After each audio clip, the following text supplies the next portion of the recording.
Shalom.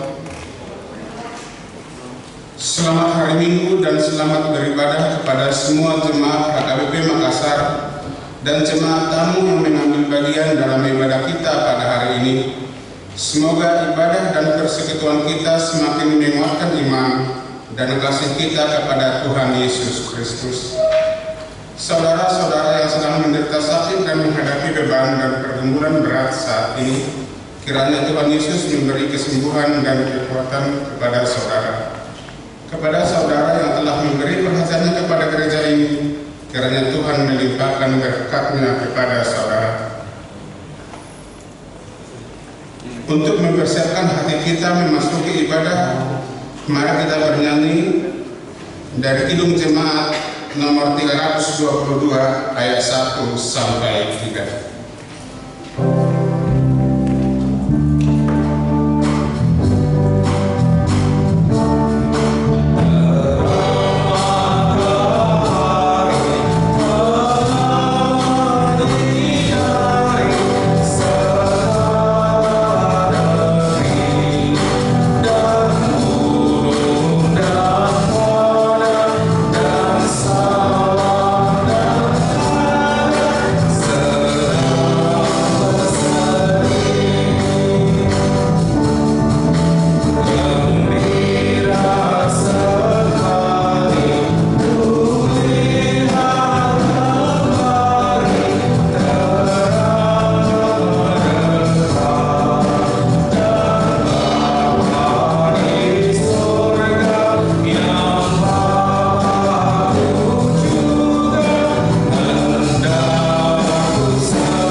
Di dalam nama Allah Bapa dan nama Anaknya Tuhan Yesus Kristus dan nama Roh Kudus yang menciptakan langit dan bumi.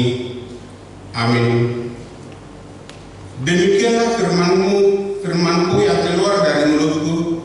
Ia tidak akan kembali kepadaku dengan sia-sia, tetapi ia akan melaksanakan apa yang Kukehendaki dan akan berhasil dalam apa yang Kuserahkan kepadanya. Ayo, hai semua orang yang haus, marilah dan minumlah air.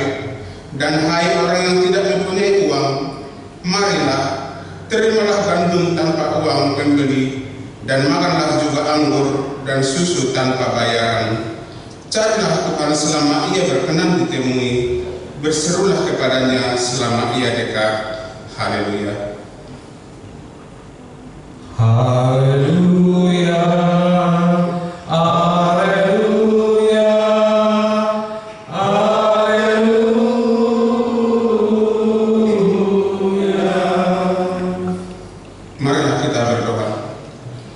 Ya Tuhan Allah yang Maha Kuasa dan Maha Pengasih, Engkau menghendaki agar kami hidup dan berbahagia.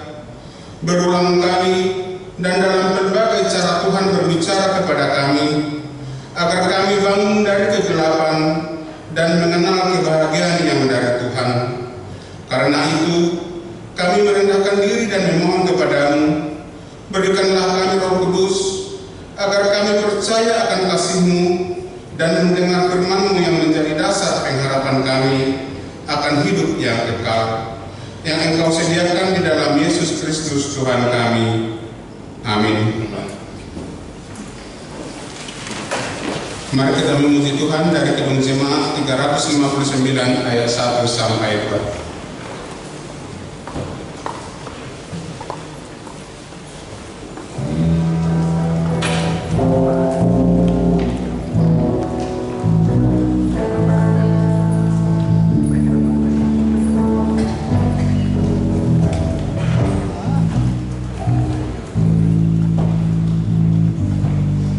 Marilah datang kepadaku.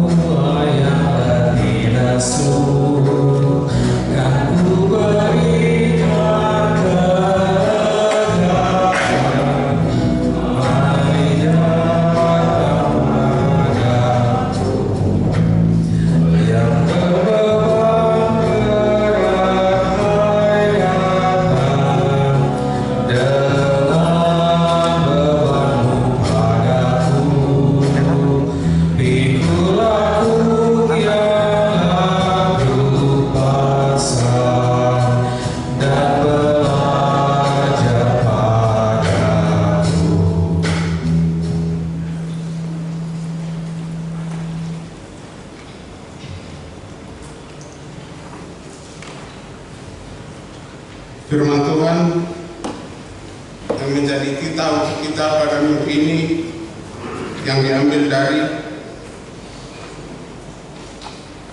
Mazmur 107 ayat 31. Biarlah mereka bersyukur kepada Tuhan karena kasih setia-Nya, karena perbuatan-perbuatannya yang ajaib terhadap anak-anak manusia.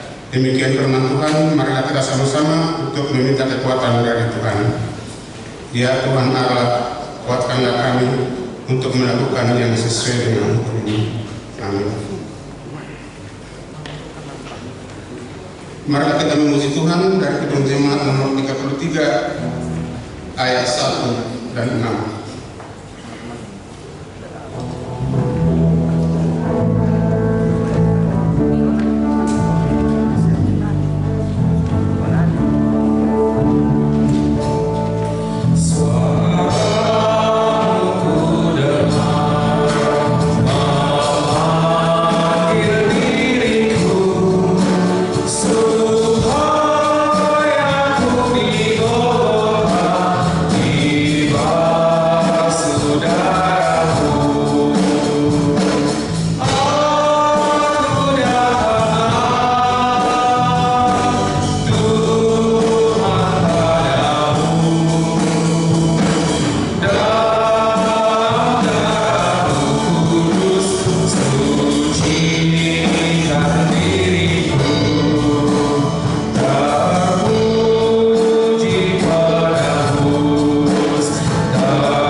Marilah kita merendahkan diri untuk mengaku dosa kita. Ya Allah Bapa kami yang Maha Kuasa dan Maha Pengasih, kami orang berdosa yang hina ini datang ke hadapan-Mu yang kudus dan mulia, mengaku dan meminta keampunan segala dosa dan kejahatan kami. Kami sering mendukakan Tuhan karena perkataan, pikiran dan perbuatan kami yang tidak benar. Kami tidak mengasihi Engkau dengan segenap hati, dengan segenap kekuatan, dan dengan segenap akal budi kami. Dan kami tidak mengasihi sesama manusia seperti diri kami. Kami layak kena murka-Mu dan terkutuk selama-lamanya. Tetapi sekarang kami datang memohon keampunan dosa kami. Tolonglah kami, agar kami dapat bertobat dan meninggalkan segala kejahatan kami, karena Yesus Kristus anak Allah yang tunggal, dan karena nama-Mu yang kudus itu. Ya Allah, kasihanilah kami orang berdosa ini. Amin.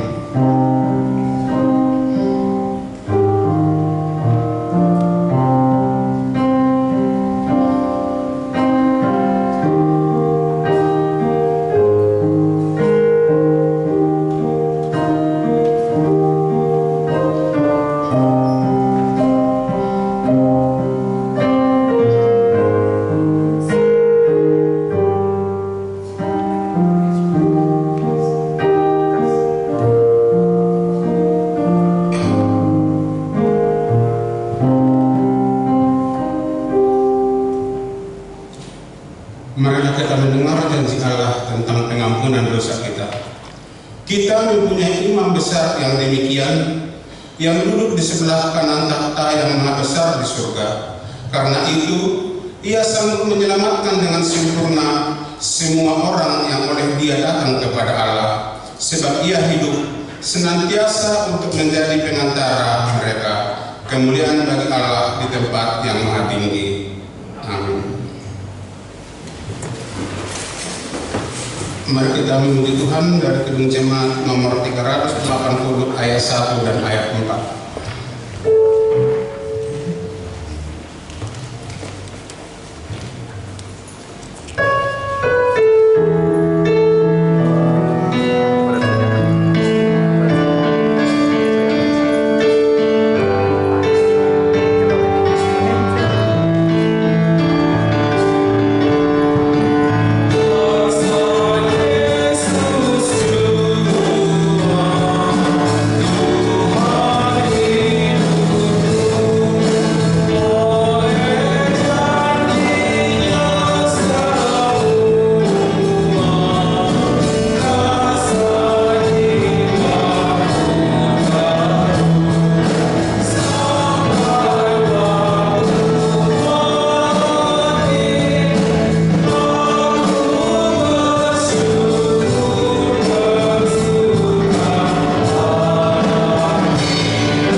Epistel untuk ibadah kita pada pagi hari ini yang diambil dari Pengkhotbah 3 ayat 11 sampai dengan ayat yang ke-15. Marilah kita baca secara responsorial. Ia membuat segala sesuatu indah pada waktunya, bahkan ia memberikan kekekalan dalam hati mereka. Tetapi manusia tidak dapat menyelami pekerjaan yang dilakukan Allah dari awal sampai akhir.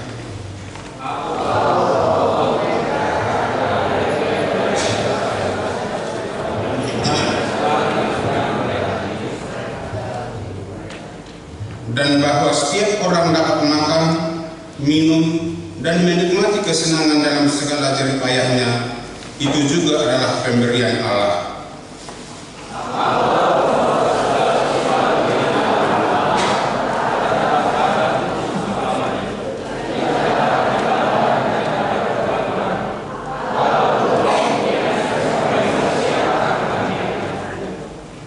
Yang sekarang ada dulu sudah ada, dan yang akan ada sudah lama ada, dan Allah mencari yang sudah lalu. Demikian firman Tuhan. Berbahagialah orang yang mendengar firman Allah serta memeliharanya. Amin.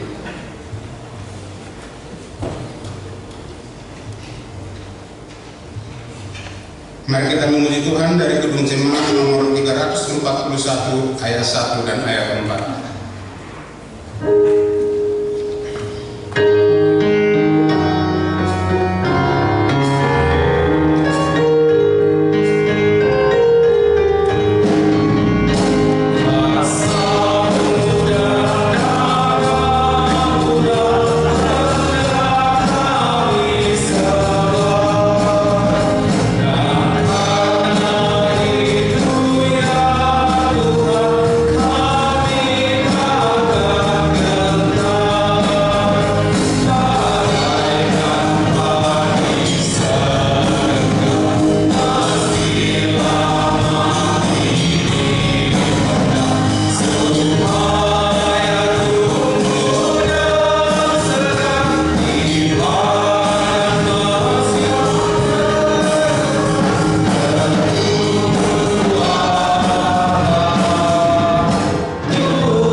Marilah kita bersama-sama mengaku iman kepercayaan kita sebagaimana teman-teman seiman di seluruh dunia kita bersama-sama mengucapkannya. Aku percaya kepada Allah, Bapa yang Maha Kuasa, Kali langit dan bumi. Aku percaya kepada Yesus Kristus, Anak-Nya yang tunggal Tuhan kita, yang dikandung daripada Roh Kudus, lahir dari anak darah Maria, yang menderita sengsara di bawah pemerintahan Pontius Pilatus, disalibkan, mati dan dikuburkan, yang turun ke dalam kerajaan maut, pada hari yang ketiga bangkit pula dari antara orang mati, naik ke surga, duduk di sebelah kanan Allah, Bapa yang Maha Kuasa. Dari sana akan datang kelak untuk menghakimi orang yang hidup dan yang mati. Aku percaya kepada Roh Kudus, dan adanya satu gereja yang kudus, persekutuan orang kudus, pengampunan dosa, kebangkitan daging, dan hidup yang kekal. Amin. Kita mendengarkan kor dari remaja dari Naposo. Kami akan mendengarkan warta jemaat untuk itu.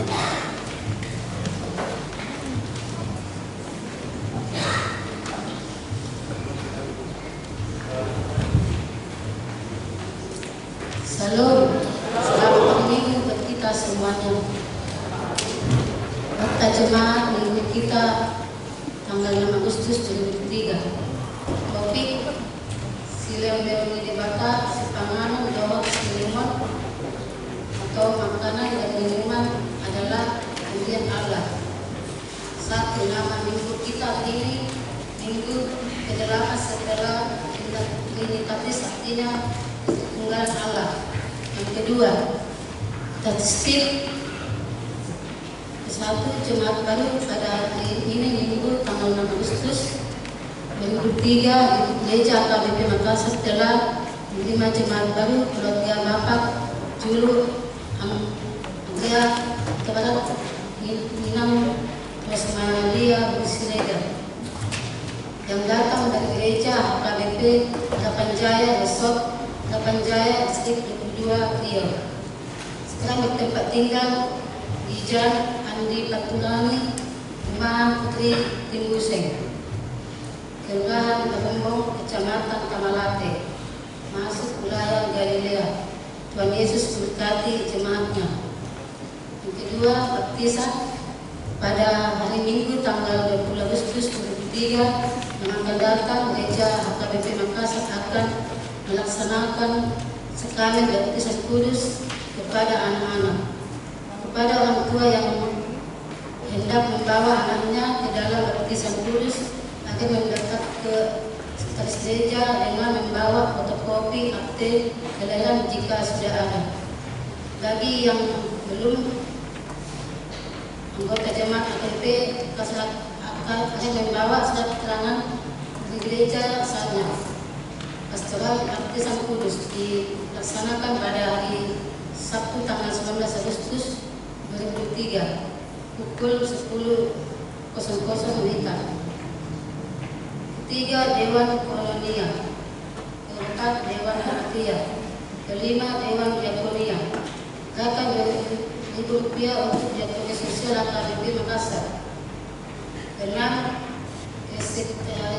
kesekretariatan. Pada hari Minggu tanggal 17 Agustus 2003 yang akan datang, kita menetapkan persembahan ke depan altar dalam amplop untuk pos pelayanan buah. Marilah kita memberikannya dengan sukacita. Yang ketujuh, pelayanan ibadah baktian wilayah. Kebaktian wilayah di wilayah Kolos Efesus hari Senin tanggal 7 Agustus 2003 di Raja Rumah Veteranus Sedian Alhem Selfie JH Tajulu UKS SPK Galama di gedung sekolah minggu. Di wilayah Galilea hari Selasa tanggal 8 Agustus 2003 di rumah keluarga JH Simanjuntak SH AKS Inam Baru Tanggolon SH gedung sekolah minggu. Di wilayah Kolose Rabu tanggal 9 Agustus 2003 di rumah keluarga DH Sedegat Inam Baru Ketuala Galama di gedung sekolah minggu.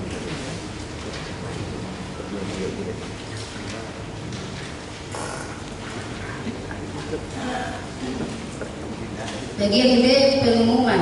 A1, menyaksikan imam. Pada hari Minggu tanggal 3 September 2003 yang akan datang, Gereja HKBP Makassar akan melaksanakan ibadah menyaksikan imam kepada anak-anak presidi tahun pelajaran 2022 sampai 2023. Semua dengan itu akan dilaksanakan satu, ujian tulisan hari Sabtu tanggal 12 Agustus 2003 pukul 15.00 WITA. Yang kedua, ujian lisan hari Minggu tanggal 13 Agustus 2003 pukul 16.00 disaksikan orang tua. Yang ketiga, retreat hari Sabtu dan Minggu tanggal 26 sampai 27 Agustus 2023. Yang keempat, gladi resik hari Sabtu tanggal 2 September 2023. Tuhan Yesus memberkati anak-anak yang akan menyaksikan iman. Bagian A2, penghargaan kepada siswa-siswi berprestasi sesuai dengan program kerja seksi pendidikan tahun 2023. Gereja kita akan memberikan penghargaan kepada siswa-siswi dan mahasiswa-mahasiswi berprestasi. Penghargaan diberikan kepada siswa-siswi SD, SMP, SMA sederajat yang memperoleh nilai rata-rata 9 di atas, dan bagi mahasiswa-mahasiswi IP segenap 3,5. Maksimum F1 kepada siswa-siswi supaya memberikan fotokopi raport apa ijazah jika belum ada asli. Boleh dikumpul SKHU. Fotokopi IP segenap dalam bentuk hard copy atau fisik, tidak menerima file WA akan serahkan kepada seksi pendidikan atau sekretaris dia selembar-lembarnya hari Minggu tanggal 6 Agustus 2003. Sertifikat akan dicetak sesuai nama dalam rapat atau ijazah. A3, acara perayaan ulang tahun Merdeka Republik Indonesia ke-78 pada hari Kamis tanggal 17 Agustus 2003 adalah hari ulang tahun kemerdekaan Republik Indonesia ke-78. Gereja AKBP Makassar akan menyaksikan mensyukurinya dengan melaksanakan upacara pengibaran bendera yang akan diikuti oleh seluruh jemaat. Dilanjutkan dengan penyerahan kepada anak-anak jemaat yang berprestasi. Kegiatan olahraga dan acara hiburan dimulai pukul 10.30 WITA. Diharapkan kepada peserta upacara 15 menit sebelum dimulai sudah berada di lapangan upacara. Berpakaian warna merah atau putih dan memakai ulus. Tempat upacara kita di Soko Talenta. A5, foto IP perbaikan atap belakang gereja Bolon sesuai hasil serma Pelalado tanggal 1 Juli 2003. Hasil dana untuk memperbaiki atap dan pelapon gereja bahasa Batak. Sampai saat ini belum semua jemaat memberikan kewajibannya atau foto IP. Oleh karena itu, dengan ini dihimbau kepada jemaat hanya dapat memberikan foto IP untuk perbaikan atap dan pelapon gereja bahasa Bolon tersebut. Adapun total IP yang disepakati adalah minimal 105.000 per keluarga. Bagian A6, janji iman untuk lahan parkir gereja. Berhubung janji iman untuk lahan parkir gereja sesuai masih ada yang belum melunasi atau kredit, dengan itu dimohon kepada jemaat yang saat ini belum melunasi janji iman tersebut agar segera melunasinya. Tuhan Yesus memberkati apa yang kita rencanakan sehingga semua dapat terlaksana dengan baik.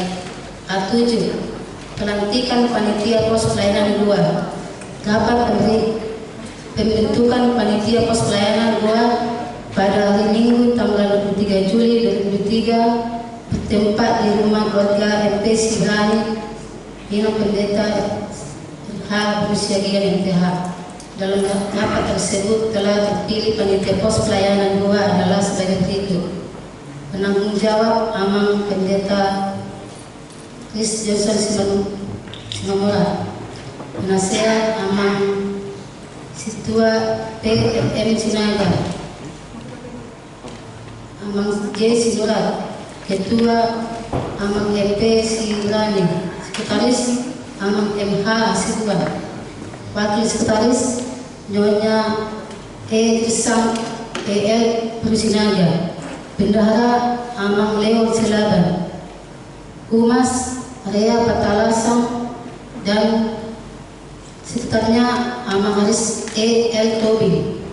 Area Batabang Kualuku sampai dengan Punhas dan Balang Amang Aksi Tinggi.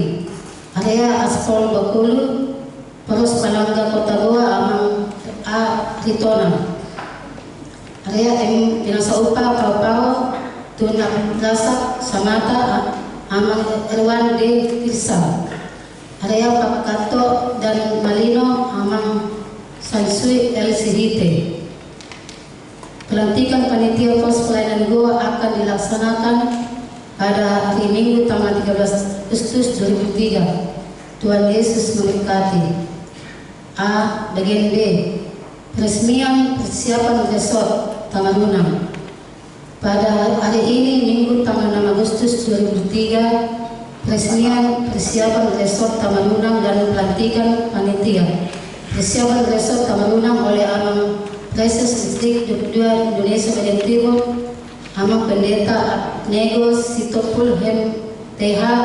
Adapun panitia yang akan dilantik adalah sebagai berikut: Ketua Amang Pendeta Ucok Utasoid, Sekretaris Amang Situa M Terputar, Bendahara Amang Situa M Hinang Situa M Bersigalingin, anggota Amang Pendeta Johannes Utapia, Amang Situa Hasimatupang, Pendeta J. Sumara MTH ML, Hubungan Perempuan Debora AKBP Makassar dan Korpos Pelayanan Goa berangkat untuk mengikuti peresmian dan pelantikan tersebut.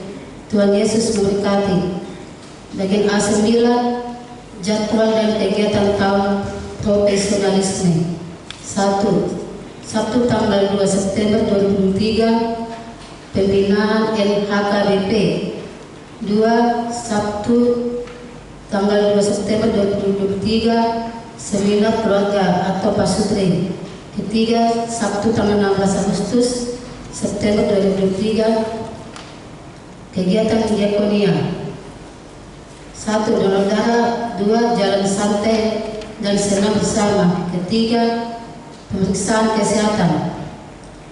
4. Kamis 29 September 2003, motivasi untuk peningkatan pelayanan.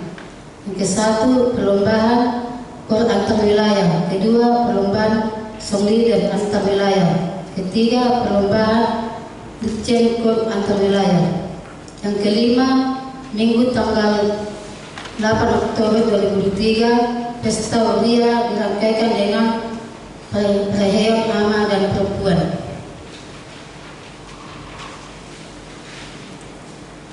Bagian A10, siswa-siswi dan mahasiswa yang sudah menerapkan nilai raport dan IP.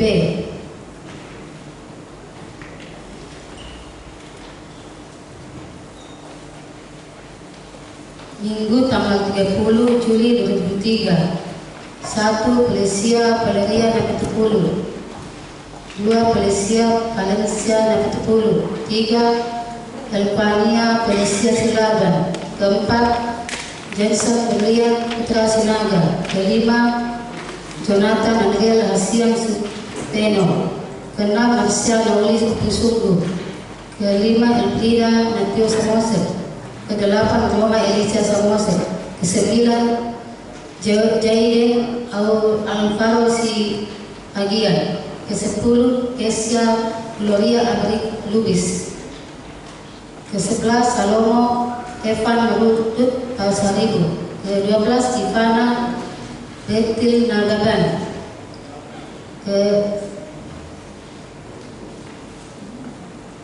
Adapun nama-nama yang sudah dicantum di sini bisa kita lihat. Jemaat bagian B, jemaat yang sakit. Mohon dukungan doa bagi warga jemaat AKBP Makassar yang sedang menderita sakit. 1. Nyonya Isrohem Si Matupang KF berusia 5 juta. 2. Nyonya Situa B Mencernam JG Bermanulang. 3. NN Trulian berupa 1000. 4. Nyonya Situa G Menurung Nyonya Silurat. 5. HH Menurung. 6. Nyonya Wile Baho KF berupa 1000. 7. Nyonya Tesi Tanggang L Beruta Barat. 8. Nyonya Situa K Kultum C. berupa 1000. Ke-9 Nyonya Situa Tesragi M berupa jahitan. Ke-10 Nyonya EJ terus C berupa jahitan. Ke-11 Nyonya V Silaban berupa paha. Ke-12 M tambunan. Ke-13 Nyonya MP Sitonga berupa samosa. Ke-15 Nyonya Situa Has Manukal SCB berupa Bobolon. Ke-16 Pendeta Ketulanus Hal Siagian MTH. Ke-17 Insinyur M Simatupang. Ke-18 TO Merpau. Bagi jemaat yang keluarganya yang menderita sakit akan memberitahukan kepada sekretaris gereja. Tuhan Yesus memberikan kesembuhan kepada jemaatnya. Bagian C, jemaat yang berulang tahun kelahiran dan pernikahan. Jemaat yang ulang tahun remaja dan dewasa ada 13 orang. Ulang tahun kelahiran anak sekolah minggu ada 1 orang. Ulang tahun pernikahan ada 4 keluarga. Seluruh majelis dan jemaat AKBP Makassar mengucapkan selamat ulang tahun kelahiran dan ulang tahun pernikahan. Tuhan Yesus memberkati seluruh jemaatnya.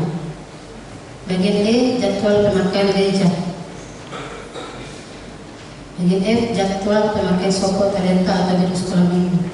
Dapat kita lihat di untuk kita masing-masing.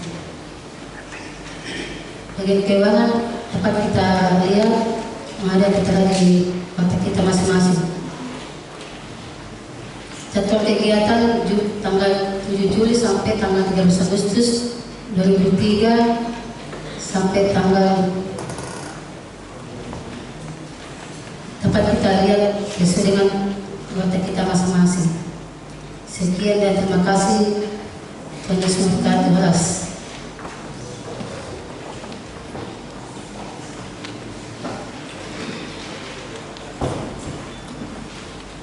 Sekarang kita akan mendengarkan penyampaian dari panitia tahun profesionalisme terkait dengan pembinaan Naposo Gunung. Waktu kami serahkan kepada Saudara Ringo Purba.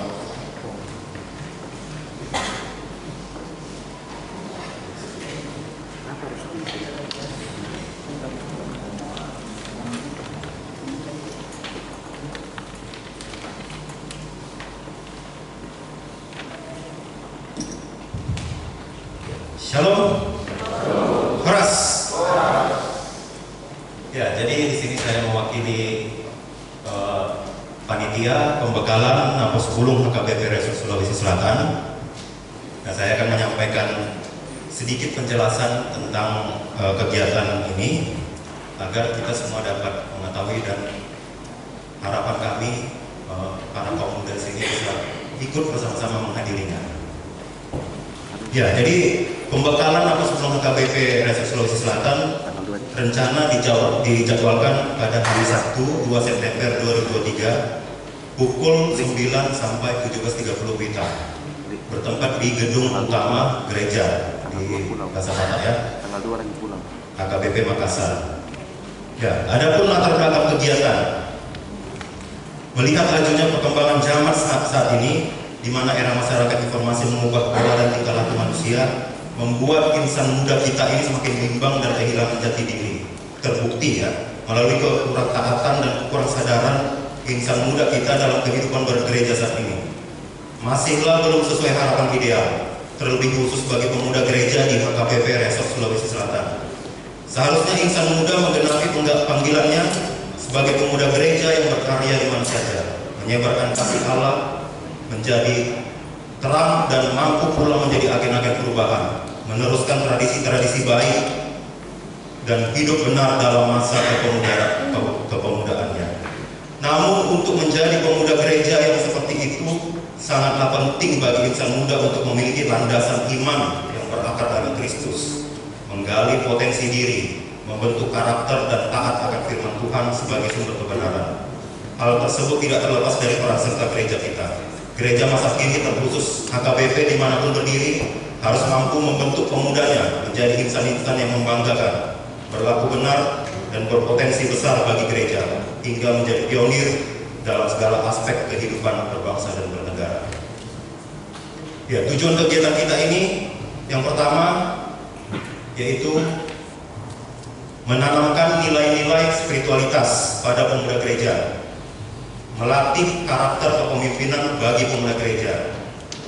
Yang ketiga, menggali potensi pemuda dalam perannya di gereja, kampus, masyarakat, dan pemerintahan, serta memperluas paradigma pemuda dalam posisinya sebagai pemuda gereja di tengah-tengah masyarakat dan dunia. Yang keempat, meningkatkan kemampuan diri pemuda gereja sebagai duta anti narkoba yang berperan aktif dalam kehidupan sehari-hari di lingkungan sekitarnya. Nah, ini yang nomor 4 ini kami berikan perhatian khusus karena ini fakta yang terjadi ya pada saat ini di Sulawesi. Kita tidak perlu ambil contoh Indonesia, tetapi di Sulawesi Selatan saja perkara pidana yang paling banyak itu adalah perkara narkotika, baik itu di tingkat kepolisian, kejaksaan, dan pengadilan. Jadi ini menjadi perhatian khusus ya bagi gereja, terutama kita di HKBP. Kita harus tetap menopang kaum muda kita untuk menjadi duta anti narkoba yang berperan aktif. Ya, next, materi dan narasumber. Yang pertama itu nanti kita akan menyampaikan materi spiritualitas pemuda gereja HKBP. Itu akan dibawakan oleh Pendeta Dr. Diana Sinaga, Kepala Departemen Koinonia HKBP Pusat di Tarutung. Jadi nanti ini untuk menghemat biaya dan waktu kita akan pakai secara telekonferensi. Yang kedua, materinya adalah internalisasi karakter kepemimpinan bagi pemuda gereja HKBP. Itu akan dibawakan oleh Pendeta Resdanson Simamora MTHMM, Pendeta Resort kita. Yang ketiga, materinya adalah potensi pemuda HKBP di gereja, kampus, masyarakat, dan pemerintahan oleh Dr. Indo David Purba, SKMSH MH, Ketua Umum HKBP Bakam tahun 2018 dan HKBP Makassar 2019-2020 ya, saya sendirian. Yang keempat, pemuda gereja sebagai duta anti narkoba. Itu nanti dibawakan oleh Brigjen Pol Petrandus Giri Prawijaya MTH, Kepala BNN Provinsi Sulawesi Selatan. Ya, next. Target peserta kita itu nanti ditargetkan 150 orang yang terdiri dari pertama Napos Gunung HKBP Makassar, yang kedua Napos Gunung HKBP Tamanrang, yang ketiga Napos Gunung HKBP Kendari. Nanti ini dari Kendari kita akan buat juga secara telekonferensi. Yang keempat, komunitas mahasiswa Batak Kristiani di Universitas Hasanuddin. Nah, setelah kami telusuri, ternyata banyak teman-teman kita orang-orang Batak yang berkuliah di UNHAS. Jadi itu kita upayakan nanti ada dari sana banyak perwakilan untuk ikut acara ini. Dan juga komunitas mahasiswa Batak Kristiani di Universitas Negeri Makassar. Nah, itu juga cukup banyak teman-teman dari Bonapasofik yang ada di sana. Nah, mana tahu di sini ada juga yang hadir teman-teman mahasiswa dari kampus lain, silahkan berkoordinasi ke kami untuk bisa kita upayakan mengundang komunitas mahasiswa Batak Kristiani yang ada di tempat atau di kampus-kampus lain. Yang keenam, karyawan-karyawati Batak Kristiani di instansi pemerintah, BUMN, dan swasta di Kota Makassar sekitarnya. Ini lumayan banyak yang kita tahu yang penempatan tugasnya ada di Kota Makassar. Oke, penutup. Ya, penyelenggara kegiatan ini adalah Panitia Tahun Profesionalisme HKBP Resort Sulawesi Selatan bersama Panitia Pembekalan Napos Gunung HKBP Resort Sulawesi Selatan. Pembiayaannya nanti akan didanai oleh anggaran Tahun Profesionalisme HKBP Resort Sulawesi Selatan. Oke, ucapan terima kasih kami sampaikan dengan harapan dapat terlaksana dengan sukses dan lancar. Next, panggilan pemuda. Oke, jadi melalui kesempatan ini saya mau sampaikan begini ya. Ini terutama untuk kita kaum muda. Kita banyak tahu tentang tokoh-tokoh muda di Alkitab. Pertama kita tahu Daud. Daud itu anak seorang gembala dan dia juga menjadi seorang gembala. Namun dalam waktu yang singkat dia diurapi Tuhan menjadi Raja Israel. Ada juga Ruth, seorang yang menderita dalam hidupnya, namun ia tetap setia menemani mertuanya Naomi, hingga pada akhirnya dia bertemu dengan Boaz. Lalu ada juga Yusuf. Ini juga tokoh muda di Perjanjian Lama ya. Yusuf yang dibuang oleh saudara-saudaranya, lalu ia juga dijerumuskan ke penjara. Lalu namun pada akhirnya dia dijadikan menjadi orang nomor 2 di tanah Mesir. Tetapi godaan itu tidak juga berhenti. Dia digoda juga oleh istrinya Potifar. Lalu kita kenal juga Esther. Esther ini tokoh perempuan muda di Alkitab yang menyelamatkan bangsanya, kaum Yahudi, dari penindasan raja. Dia sampai berpuasa demi bangsanya hingga bangsanya selamat. Ada juga Gideon. Gideon kita kenal adalah pahlawan. Di saat dia diserang, kaumnya diserang oleh musuh, dia selalu bersembunyi. Tetapi Tuhan mengangkat dia menjadi pahlawan bagi bangsanya. Dia tidak lagi bersembunyi, tetapi dia menjadi pahlawan besar bagi bangsanya. Kita juga pernah dengar Daniel, bukan Daniel Silaban itu ya. Daniel, seorang tokoh di Alkitab yang sangat cerdas. Dia beribadah kepada Tuhan 3 kali sehari. Pada saat di zaman pemerintahan Raja Darius, itu semua masyarakat di situ dilarang beribadah, kecuali beribadah kepada raja. Namun Daniel tidak menurutinya. Dia tetap beribadah sembunyi-sembunyi di atas tingkap-tingkap langit. Dia tetap rajin beribadah. Itulah ketaatan seorang Daniel. Lalu kita kenal juga Paulus. Paulus dia seorang terpelajar ahli Taurat, tapi ia sangat benci dengan para pengikut Kristus. Dia membabi buta, menganiaya semua pengikut Kristus. Namun pada suatu ketika ia dipanggil Tuhan, ia dilantik menjadi rasul hingga mengabarkan Injil ke seluruh dunia. Nah, sekarang saya mau menyampaikan pertanyaan renungan buat kita semua, kaum muda. Siapakah Daud masa kini yang mengalahkan Goliat? Siapakah Ruth masa kini yang setia pada Tuhan walau dalam penderitaan? Siapakah Yusuf masa kini yang melawan nafsu? Siapakah Esther masa kini yang menyelamatkan bangsanya? Siapakah Gideon masa kini yang pemberani walau ia sempat diragukan? Siapakah Daniel masa kini yang tak gentar menghadapi singa? Siapakah Paulus masa kini yang melintasi benua mengabarkan Injil? Engkaukah dia? Wahai kaum muda, mari datang ke acara pembekalan kita ini Sabtu 2 September 2003. Shalom, Horas, Tuhan memberkati.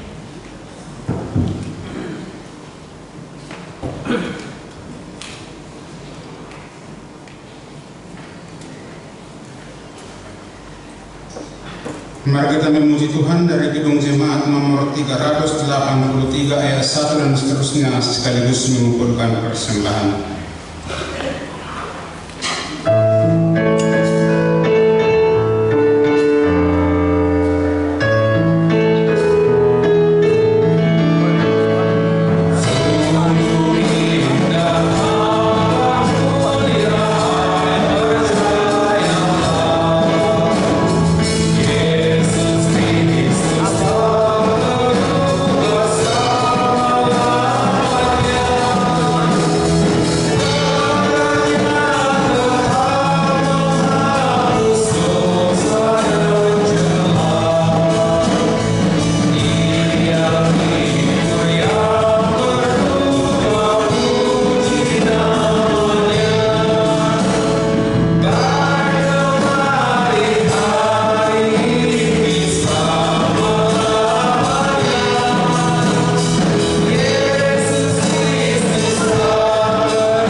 damai sejahtera Allah yang melampaui segala akal, itulah kiranya yang menyertai hati dan pikiranmu di dalam nama Kristus Yesus Tuhan kita. Amin. Shalom. Ibu Bapak Saudara yang dikasihi oleh Tuhan, mari kita membaca firman Tuhan buat kita pada minggu ini yang tertulis di dalam kitab Matius pasal 14 ayat 13 sampai dengan ayat yang ke-21.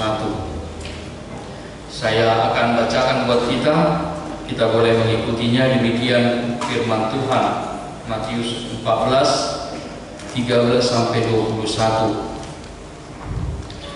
Setelah Yesus mendengar berita itu, menyingkirlah ia dari situ dan hendak mengasingkan diri dengan perahu ke tempat yang sunyi. Tetapi orang banyak mendengarnya dan mengikuti dia dengan mengambil jalan darat dari kota-kota mereka. Ketika Yesus mendarat, ia melihat orang banyak yang besar jumlahnya, maka tergeraklah hatinya oleh belas kasihan kepada mereka, dan ia menyembuhkan mereka yang sakit. Menjelang malam, murid-muridnya datang kepadanya dan berkata, "Tempat ini sunyi dan hari sudah mulai malam. Suruhlah orang banyak itu pergi, supaya mereka dapat membeli makanan di desa-desa." Tetapi Yesus berkata kepada mereka, "Tidak perlu mereka pergi. Kamu harus memberi mereka makan." Jawab mereka, "Yang ada pada kami di sini hanya 5 roti dan 2 ikan." Yesus berkata, "Bawalah kemari kepadaku." Lalu disuruhnya orang banyak itu duduk di rumput, dan setelah diambilnya 5 roti dan 2 ikan itu, Yesus menengadah ke langit dan mengucap berkat, lalu memecah-mecahkan roti itu dan memberikannya kepada murid-muridnya. Lalu murid-muridnya membagi-bagikannya kepada orang banyak, dan mereka semuanya makan sampai kenyang. Kemudian orang mengumpulkan potongan-potongan roti yang sisa 12 bakul penuh. Yang ikut makan kira-kira 5.000 laki-laki, tidak termasuk perempuan dan anak-anak. Demikian pembacaan firman Tuhan. Bapak Ibu Saudara yang dikasihi oleh Tuhan, dari nas yang kita baca ini, kita diperkenalkan tentang pribadi daripada Tuhan. Pribadi daripada Tuhan Yesus yang mau berkata kepada kita bahwa Tuhan itu turut merasakan apa yang kita rasa. Tuhan itu turut merasakan kesedihan, penderitaan yang kita derita. Itu cerminan yang bisa kita tangkap dari apa yang kita baca di sini. Bahwa Tuhan itu turut merasakan. Apapun yang sedang kita rasa, Tuhan merasakan. Kesedihan, penderitaan yang sedang kita hadapi, Tuhan juga melihat dan merasakan itu semua. Mari kita lihat Bapak Ibu Saudara yang dikasihi oleh Tuhan, bagaimana Tuhan dapat merasakan apa yang kita rasa, penderitaan yang sedang kita hadapi. Yang pertama, kita dapat melihat di sini, yang pertama dijelaskan tadi bahwa Yesus mengasingkan diri ke tempat yang sunyi. Yesus mengasingkan diri pergi ke tempat yang sunyi. Mungkin sama seperti kita manusia. Kalau kita punya masalah, kita punya persoalan, pergumulan, ketika kita sedang sedih, terkadang kita mau sendiri, tidak mau diganggu orang lain. Kita mau menyendiri dulu, tanpa ada yang mengganggu kita. Kira-kira demikianlah yang sedang dialami oleh Tuhan Yesus di sini. Yesus itu sedang bersedih, dia sedang berduka, sehingga dia ingin menyendiri, pergi ke tempat yang sunyi. Tidak ada orang lain selain dirinya sendiri. Bahwa Yesus sedang merasakan kesedihan yang berat. Kenapa Yesus sedang bersedih? Kalau kita membaca di ayat-ayat sebelumnya, bahwa sampai kabar kepada Yesus bahwa Yohanes Pembaptis telah mati, kepalanya dipenggal. Itu membuat Yesus begitu sangat bersedih. Kenapa? Karena Yohanes Pembaptis itu diutus adalah untuk mempersiapkan jalan bagi kedatangan Yesus. Sehingga Yesus merasakan begitu sangat mendalam kesedihan yang sedang dia alami, sehingga dia mau sendiri dulu. Dia naik perahu pergi ke tempat suatu tempat yang dia tidak mau ada orang lain bersama-sama dengan dia. Bapak Ibu Saudara dikasih oleh Tuhan, maka kita bisa pahami di sini bagaimana Yesus punya perasaan gitu. Yesus itu juga bisa sedih. Yesus itu juga punya perasaan bahwa dia bisa merasakan sesuatu penderitaan. Itu yang mau kita lihat. Tetapi jangan kita salah paham, terus kita mengatakan, oh kok Tuhan kayak gitu lemahnya gitu. Jangan kita mengatakan, oh ternyata Tuhan itu bisa sama dengan manusia. Dia bisa lemah seperti itu, dia bisa sedih, dia bisa menangis. Tetapi pada kenyataannya kita mau diperlihatkan melalui konteks ini, yang mau kita lihat bahwa Tuhan itu punya perasaan. Tuhan itu punya perasaan, Tuhan itu dapat merasakan betapa penderitaan, bagaimana kesedihan daripada setiap orang-orang yang percaya kepadanya. Sehingga kita dapat mengatakan bahwa ketika kita di dalam pergumulan, ketika kita di dalam kesedihan, maka Tuhan juga turut merasakan seperti apa yang kita rasakan. Kenapa? Karena Tuhan juga punya perasaan gitu. Kira-kira itu yang mau dikatakan. Kenapa Tuhan punya perasaan? Inilah yang mau disampaikan kepada kita. Bahwa sama itu seperti kalau kita punya teman dekat.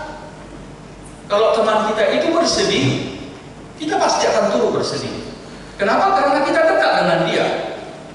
Karena kedekatan kita dengan dia, maka ketika saudara kita, teman kita, sahabat kita bergumul, maka kita tentu akan turut juga bergumul. Ketika teman kita itu bersedih, kita juga turut bersedih. Maka demikian dengan Tuhan kita. Demikian dengan Tuhan Yesus. Ketika kita hidup di dalam pergumulan, maka Tuhan Yesus juga turut merasakan apa yang sedang kita rasakan. Itulah yang bisa kita perhatikan. Yang pertama dari nas kita ini, ketika Yesus pengen menyendiri, dia tidak mau diganggu oleh siapapun. Maka demikian halnya dengan di dalam kehidupan kita ini, kita mau diajarkan betapa dekatnya Tuhan itu kepada kita. Betapa dekatnya Tuhan itu di dalam pergumulan-pergumulan kita. Dia dapat merasakan apa yang sedang kita rasakan di dalam perjalanan kehidupan kita. Ini yang pertama, Bapak Ibu Saudara yang dikasih oleh Tuhan. Apa yang bisa kita pelajari di sini ketika Yesus menyingkir untuk sendiri ke tempat yang sunyi. Kita tahu bahwa Tuhan dapat merasakan seperti yang kita rasakan di dalam hidup kita. Yang kedua, di sini dijelaskan kepada kita bagaimana hati Yesus tergerak oleh belas kasihan.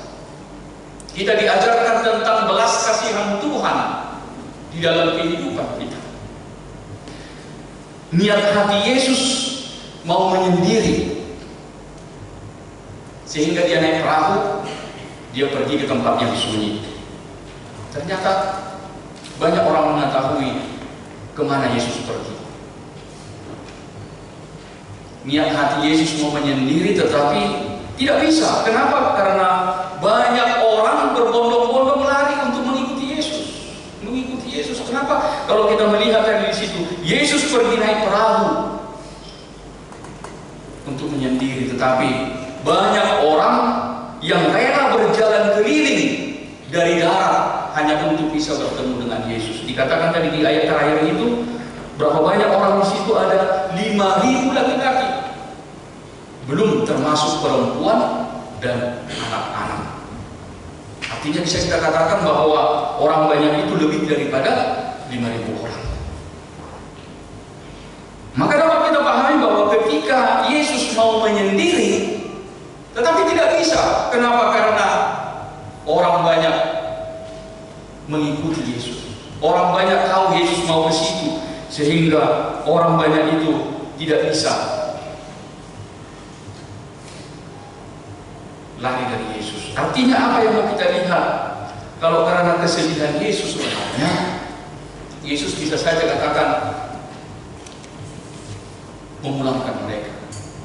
Kalau karena penderitaan yang sedang Yesus rasakan, ya mungkin Yesus bisa katakan supaya mereka jangan dulu bersama-sama dengan Yesus. Dia mau sendiri seperti itu. Tetapi kalau kita melihat apa yang disampaikan oleh firman ini, Yesus tak sampai hati untuk mengusir mereka. Yesus tidak sampai hati untuk memulangkan mereka. Tetapi justru apa yang dikatakan nas kita ini, tergeraklah hati Yesus oleh belas kasihan.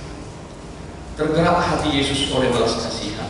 Yesus dapat merasakan bagaimana usaha-usaha orang-orang yang datang untuk bertemu dengan Yesus.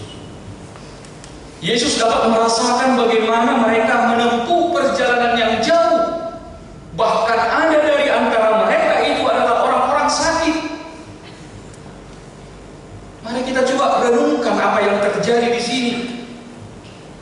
Yesus tergerak hatinya oleh belas kasihannya kepada mereka. Yesus naik perahu pergi ke sana. Tetapi orang-orang banyak itu, mereka rela berjalan keliling dari darat hanya untuk bertemu dengan Yesus. Mereka kelelahan dalam perjalanan yang jauh. Ada orang-orang yang sakit lagi di situ. Yesus tidak sampai hati untuk menolak mereka. Yesus tak sampai hati untuk mengusir mereka, memulangkan mereka. Hati Yesus tergerak untuk menyambut mereka, untuk menyembuhkan yang sakit. Apa yang bisa kita lihat dari sini? Bapak Ibu Saudara yang dikasihi oleh Tuhan, dari sini kita dapat memahami bahwa Tuhan Yesus dapat merasakan, Dia juga dapat merasakan kesungguhan kita. Tuhan Yesus dapat merasakan bagaimana benar-benar kita sungguh-sungguh mau mencari Tuhan di dalam hidup ini. Dia dapat melihat hati kita. Dia dapat melihat bagaimana perjuangan kita untuk bisa dekat dengan Tuhan, untuk mencari Tuhan. Dia lihat itu di dalam perjalanan kehidupan kita ini. Apakah kita itu sungguh-sungguh atau tidak mau bertemu dengan Yesus? Apakah kita itu bersungguh-sungguh mau beribadah atau tidak dengan Yesus? Apakah kita berdoa itu sungguh-sungguh atau tidak? Tuhan tahu, Tuhan melihat, dan Tuhan dapat merasakan itu. Sehingga tidak hanya kesedihan kita, penderitaan kita yang dirasakan oleh Tuhan, tetapi kesungguhan kita mau datang kepada Yesus juga Tuhan tahu, Tuhan rasa. Tuhan tahu ini orang ini niat apa enggak ini mau berdoa. Tuhan tahu ini orang ini niat apa enggak ini mau beribadah. Tuhan dapat merasakan itu, Bapak Ibu Saudara yang dikasihi oleh Tuhan. Seperti yang terjadi di dalam nats kita ini.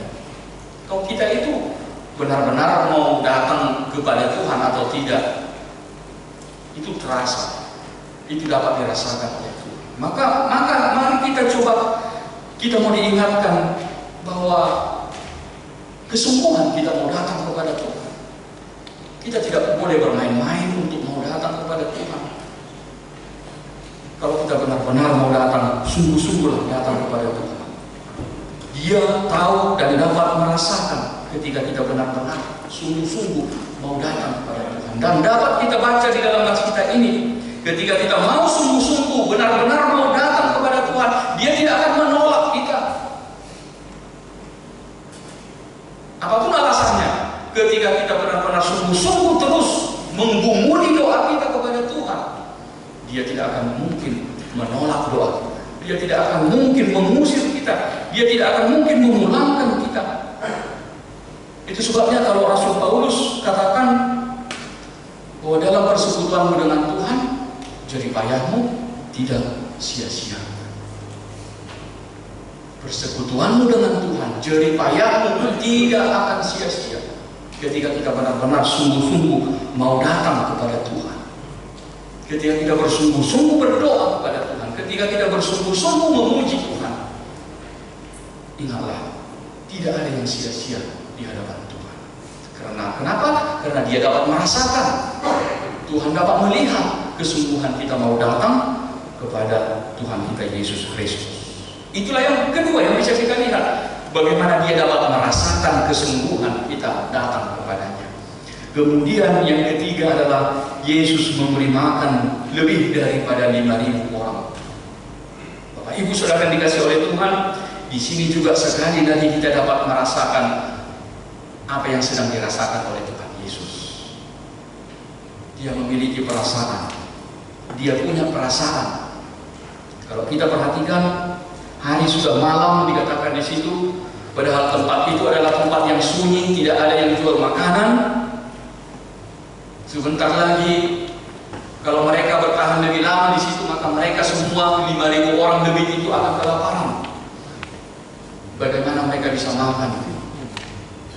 Murid-muridnya berkata, suruhlah mereka pergi, suruhlah mereka pulang.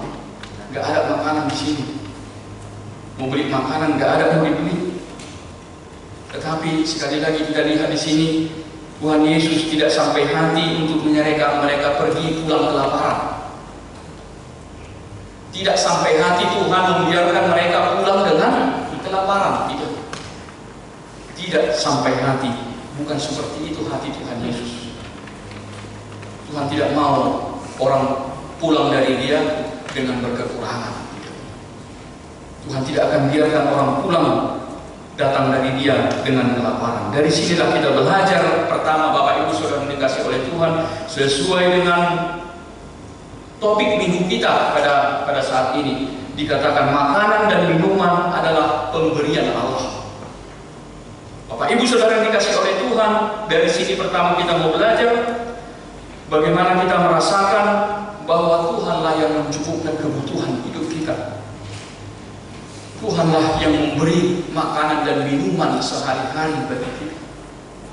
Sekalipun kita bisa makan, kita bisa minum, itu bisa kita beli dari uang hasil usaha kita, tetapi kita harus ingat segala sumber, segala sesuatu adalah Tuhan. Dia yang memberi kita makanan dan minuman. Itu adalah pemberian daripada Tuhan. Bapak Ibu Saudara yang dikasih oleh Tuhan, kalau hari ini kita bisa makan, hari ini kita bisa minum, hari ini kita bisa katakan kita mau makan di mana, hari ini kita bisa katakan kita mau makan yang mana, bersyukurlah. Itu semua adalah pemberian Tuhan. Ketika kita bisa berkata demikian, kita mau makan di mana, kita mau makan yang mana, kita mau makan yang seperti apa, itu semua adalah anugerah. Itu adalah pemberian daripada Tuhan. Maka mari kita belajar untuk bersyukur dari hal yang paling terkecil dalam hidup kita. Terkadang karena makanan dan minuman itu sudah menjadi konsumsi sehari-hari, sehingga terkadang mungkin kita bisa lupa bahwa itu juga adalah pemberian Tuhan. Itu adalah berkat terbesar yang bisa kita terima setiap hari di dalam hidup kita. Itu adalah berkat yang nyata yang kita terima dari Tuhan setiap hari di dalam hidup kita. Selain daripada napas hidup yang Tuhan berikan, kita bisa makan, kita bisa minum. Ingatlah, itu adalah anugerah Tuhan. Itu adalah belas kasihan Tuhan kepada kita. Itu adalah pemberian Tuhan yang diberikannya kepada kita. Ini yang pertama yang perlu kita perhatikan, Bapak Ibu Saudara dikasih oleh Tuhan, ketika Tuhan memberi makan 5.000 orang. Kemudian kita perhatikan juga selanjutnya bagaimana diskusi Yesus dengan murid-muridnya. Yesus katakan, kamu harus memberi mereka makan. Tetapi murid-murid berkata, hanya ada 5 roti dan 2 ikan. Bagaimana mungkin 5 roti 2 ikan dapat memberi makan 5.000 orang yang banyak itu? Tetapi Bapak Ibu Saudara yang dikasih oleh Tuhan, kita mau diingatkan kembali di sini oleh kuasa Tuhan. 5 roti 2 ikan diberkati oleh Tuhan, sehingga bisa memberi makan 5.000 orang lebih. Apa yang bisa kita pelajari dari sini? Bapak Ibu Saudara yang dikasih oleh Tuhan, dari 5 roti 2 ikan Tuhan berkati menjadi mukjizat, mengenyangkan lebih daripada 5.000 orang. Itu adalah mukjizat yang sungguh luar biasa. Kita tidak bisa menggambarkan, membayangkan itu bagaimana itu bisa terjadi. Tetapi itulah mukjizat yang terjadi. yang tercatat, yang nyata dilakukan oleh Tuhan Yesus. Dari sini kita mau belajar. Jangan pernah kita untuk pasrah, putus asa dengan keadaan kita. Mungkin kita bisa seperti murid-murid Tuhan Yesus ini. Mungkin kita berkata, yang ada cuma ini. Mungkin dalam hidup kita berkata, kita seperti murid-murid Tuhan Yesus ini, kita hanya melihat keterbatasan kita. Yang kita lihat hanya kekurangan kita, tetapi kita tidak lihat bagaimana besarnya kuasa Tuhan dalam hidup kita ini. Kita tidak lihat. Yang kita lihat hanya kekurangan kita. Yang kita lihat hanya kemampuan kita, sehingga kita minder, sehingga kita takut, sehingga kita tidak berani, sehingga kita berputus asa. Kita tidak mampu berbuat sesuatu lagi. Kenapa? Karena kita membatasi kuasa Tuhan dalam hidup kita. Kita hanya melihat kekurangan kita, keterbatasan kita. Kita berkata, kemampuanku hanya ini. Aku bisa apa? Mungkin kita katakan, nilaiku pas-pasan. Mau kemana bisa dibawa ini nilai yang pas-pasan ini? Mungkin kita bisa katakan, ya pengalamanku hanya bisa ini, keahlianku hanya ini, kemampuan akademikku hanya ini. Terkadang kita menjadi berputus asa, merasa kita tidak mampu, kita tidak siap, merasa kita tidak berpengalaman, kita tidak tahu apa-apa. Sama seperti yang terjadi dengan murid-murid Tuhan Yesus. Cuma 5 roti 2 ikan, bagaimana mungkin? Bapak, Ibu, Saudara yang dikasih oleh Tuhan, disinilah kita mau diajar firman Tuhan. Yang penting bagi Tuhan adalah bawa kepada Tuhan. Itu yang penting. Soal Tuhan Yesus katakan, bawa kepada aku. Mau itu nilai rendah, mau itu IQ rendah, mau itu tidak berpengalaman, mau itu tidak bisa berbuat apa-apa, sebodoh-bodohnya kita, selemah-lemahnya kita, bawa kepada Tuhan. Selama kita mau membawa itu kepada Tuhan, kemampuan yang terbatas itu, nilai kita yang pas-pasan itu, kelemahan kita itu, Tuhan bisa berkati itu menjadi sesuatu yang luar biasa dalam kehidupan kita. Itulah gunanya kita memiliki Tuhan. Itulah gunanya kita beriman kepada Tuhan, bahwa yang sedikit itu Tuhan bisa berkati menjadi banyak, bahkan dikatakan sampai berkelimpahan, lebih dari masih ada sisanya 12 bakul. Ibu Saudara yang dikasih oleh Tuhan, kita belajar yang sedikit itu bisa menjadi berkat dalam hidup kita kalau kita membawanya kepada Tuhan. Itulah gunanya kita berdoa, itulah gunanya kita beriman, itulah gunanya kita selalu dekat dengan Tuhan. Kita bersyukur punya Tuhan yang sanggup berbuat apapun di dalam kehidupan kita ini. Bahkan Bapak Ibu Saudara yang dikasih oleh Tuhan, justru Tuhan sangat suka. Tuhan sangat suka kalau kita mau datang kepada Tuhan, mengakui kelemahan kita, mengakui kekurangan kita. Justru di situ yang Tuhan suka dari kita. Ketika kita mau katakan, Tuhan, aku tidak pintar, Tuhan, aku kurang berpengalaman, Tuhan, nilaiku ini pas-pasan dulu, mau jadi apa aku? Justru ketika kita mau merendahkan diri, menyerahkan diri kita di dalam kelemahan kita, kekurangan kita kepada Tuhan, justru itu yang Tuhan suka. Itu yang Tuhan mau. Tuhan tidak mau orang-orang yang tinggi hati, orang-orang yang sok pintar, sok hebat. Itu Tuhan tidak mau. Tapi justru ketika kita mau datang kepada Tuhan, Tuhan, inilah aku, seperti inilah kemampuanku, Tuhan suka seperti itu. Seperti yang Tuhan katakan kepada Rasul Paulus. Apa yang dikatakan Tuhan kepada Rasul Paulus? Sebab justru dalam kelemahanmulah kuasaku menjadi sempurna. Justru di dalam kelemahanmu itulah kuasaku bisa bersempurna. Ketika kita mau merendah kepada Tuhan, maka ketika disitulah kita mau mengakui Tuhan, mengimani Tuhan, justru di situ ada kekuatan kuasa Tuhan yang mau bekerja di dalam kehidupan kita. Itu bisa kita saksikan dari banyak nabi-nabi Tuhan.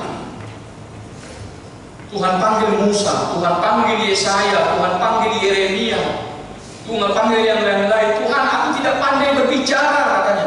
Tuhan, aku kurang berpengalaman. Tuhan, aku tidak bisa ini, tidak bisa itu, katanya. Tetapi apa kita lihat? Tuhan mampukan mereka ketika mereka mau merendahkan diri di hadapan Tuhan. Maka Bapak Ibu Saudara yang dikasihi oleh Tuhan, kalau kita mau mengakui diri kita sebagai anak-anak Tuhan, kita murid-murid Tuhan Yesus, maka jangan ada pada kita putus asa. Jangan ada pada kita merasa diri kita lemah, kita merasa kita tidak mampu, kita tidak bisa. Apa yang tidak bisa kita lakukan kalau kita bersama-sama dengan Tuhan? Apa yang tidak bisa kita perbuat kalau kita bersama-sama dengan Tuhan? Kita harus yakin kuasa Tuhan itu bekerja di dalam kehidupan kita. Dia dapat mengubah yang sedikit itu menjadi banyak. Tuhan dapat berbuat apa saja di dalam kehidupan kita. Tidak ada yang mustahil Tuhan perbuat di dalam perjalanan hidup kita.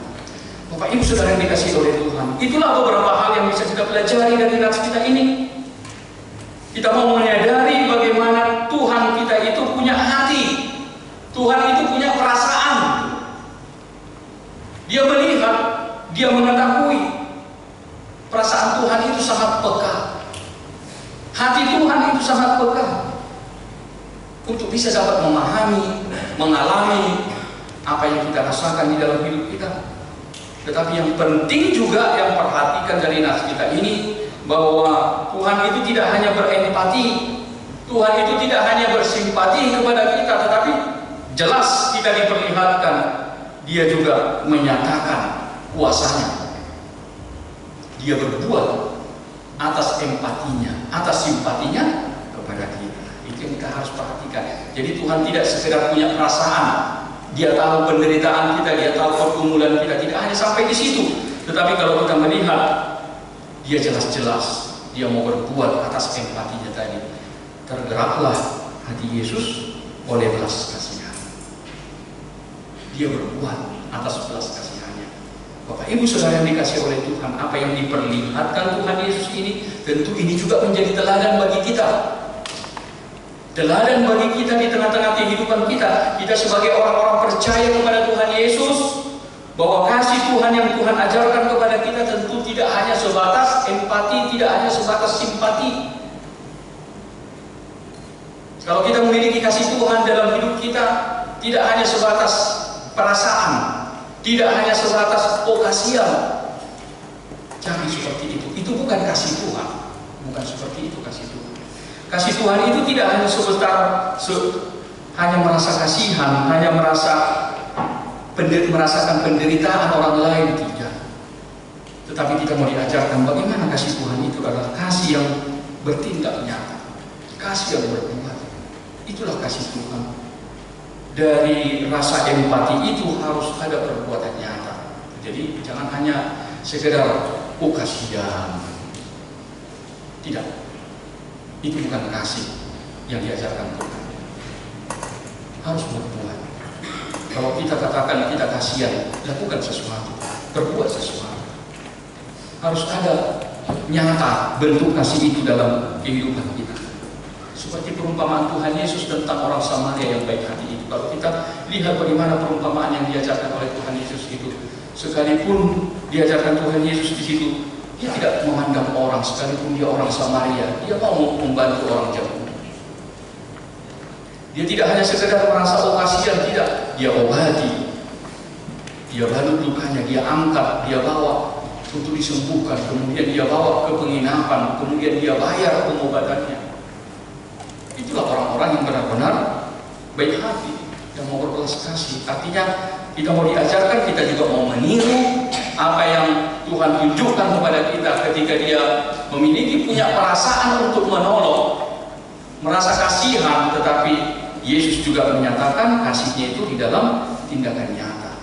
Tindakan Tuhan itu nyata, kasih Tuhan itu nyata, mujizat Tuhan itu nyata. Dia berbuat di dalam kehidupan kita. Amin. Kita berdoa.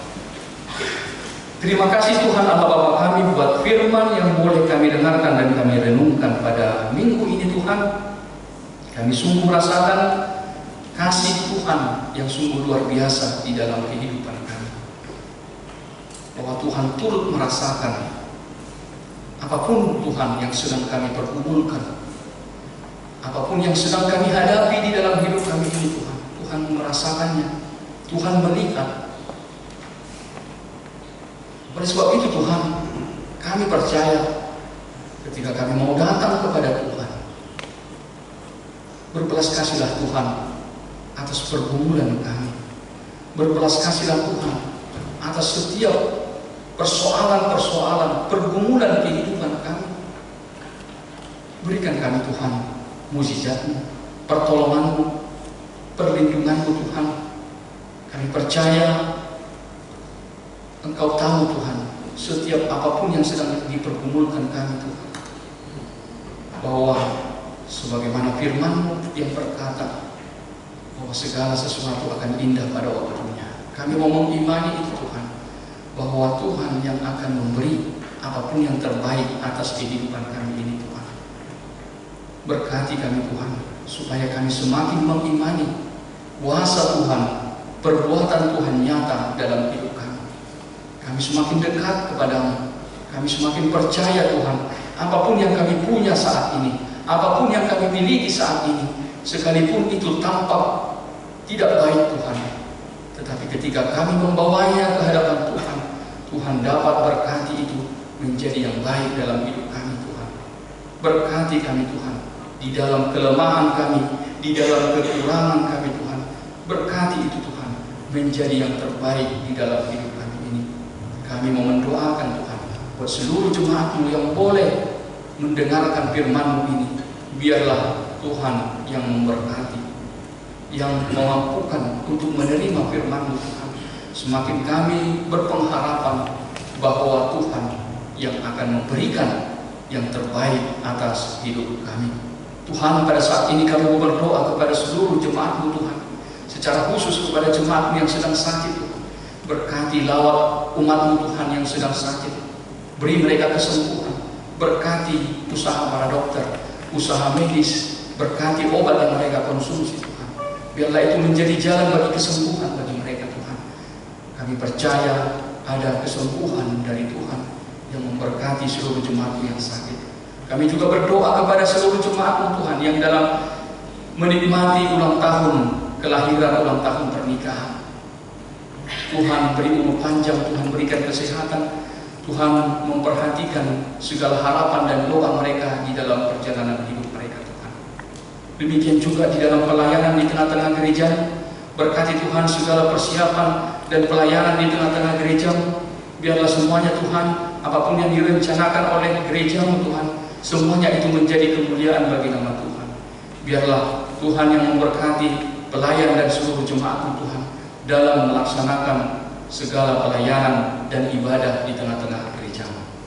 Inilah Tuhan doa kami, di dalam nama Tuhan Yesus Kristus kami berdoa dan bersyukur. Amin. Ibu bapak saudara dikasih oleh Tuhan, kita sambut firman Tuhan dan kita mengumpulkan persembahan dengan kita bernyanyi dari Kidung Jemaat nomor 378. Oh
persembahan kita kepada Tuhan. Ya Allah Bapa kami yang di sorga, kami mengaku bahwa Tuhan adalah sumber dari segala karunia yang melimpah dalam kehidupan kami masing-masing. Sebahagian daripada karunia itu kami serahkan kembali sebagai persembahan kepada Tuhan. Terimalah dan berkatilah persembahan umat-Mu ini, agar dapat kami pergunakan untuk pekerjaan dan pelayanan kerajaan Tuhan di dunia ini. Bukalah hati kami untuk mengenal betapa banyak berkat dan karunia yang kami peroleh dari Tuhan, supaya kami senantiasa bersyukur kepadamu. Di dalam nama Yesus Kristus Tuhan kami. Amin.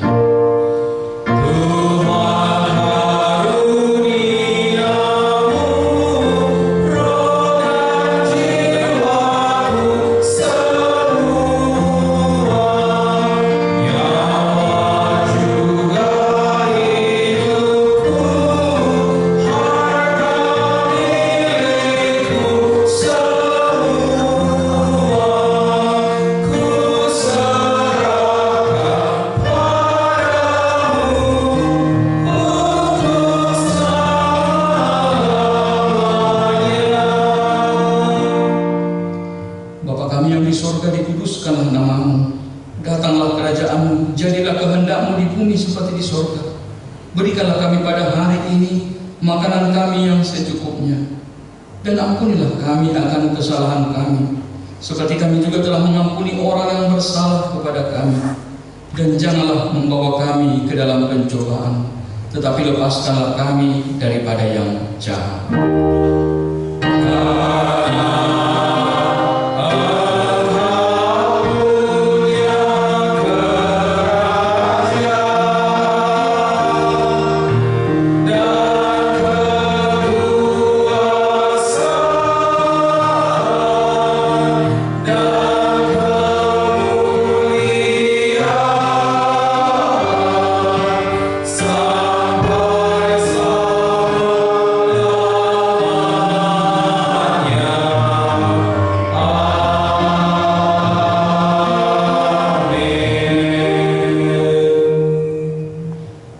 Tuhan memberkati engkau dan melindungi engkau. Tuhan menyinari engkau dengan wajah-Nya dan memberi engkau kasih karunia. Tuhan menghadapkan wajah-Nya kepadamu dan memberi engkau damai sejahtera.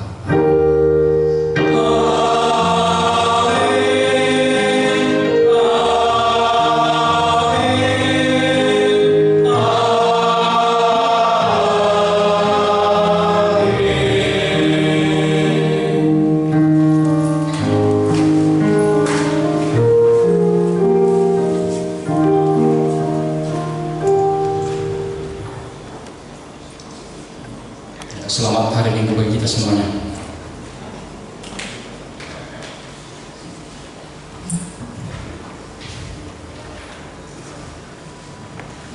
Shalom, selamat hari Minggu, selamat beribadah. Sebelumnya saya mohon maaf, bukan kampanye, tetapi bersama ini kita bersama-sama ibadah.